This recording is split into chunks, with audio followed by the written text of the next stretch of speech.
Et puis il n'y a pas que le foot, il y a aussi le Tour de France, justement, de retour en France. Victoire au sprint hier dans la 3e étape pour l'Allemand Kittel. 2e succès en 3 jours. Au classement général, c'est toujours l'Italien Nibali qui est en tête.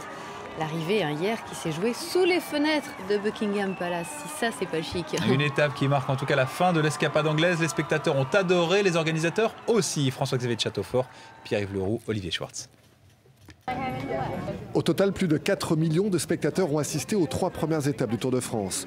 Que ce soit à Cambridge, la ville du vélo, à Leeds lors du départ samedi ou à Londres hier, le Tour a connu un incroyable engouement en Angleterre, bien au-delà des espérances. Un succès populaire absolument phénoménal, comme aucune autre épreuve au monde, qu'elle soit sportive ou pas, aurait pu recevoir. C'est dingue. Il n'y a vraiment pas d'autre chose à dire. C'est impressionnant, voilà, il y a énormément de monde.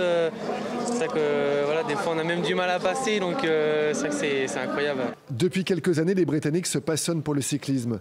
Que ce soit sur piste ou sur route, les succès de leurs champions comme Bradley Wiggins et Christopher Froome lors des 2 derniers Tours de France, ils sont pour quelque chose. Ça fait à peu près 10 ans, 15 ans de travail qu'on a mis pour essayer de gravir à ce moment-là. Pour moi, personnellement, d'avoir vécu ce sport quand j'étais petit, avec presque personne dedans, de le voir maintenant vraiment avec un rôle central dans la culture sportive britannique, c'est incroyable. 3 jours de fête en Angleterre avec un seul bémol, l'abandon avant le départ de la 2e étape de Mark Cavendish, l'une des stars britanniques du peloton.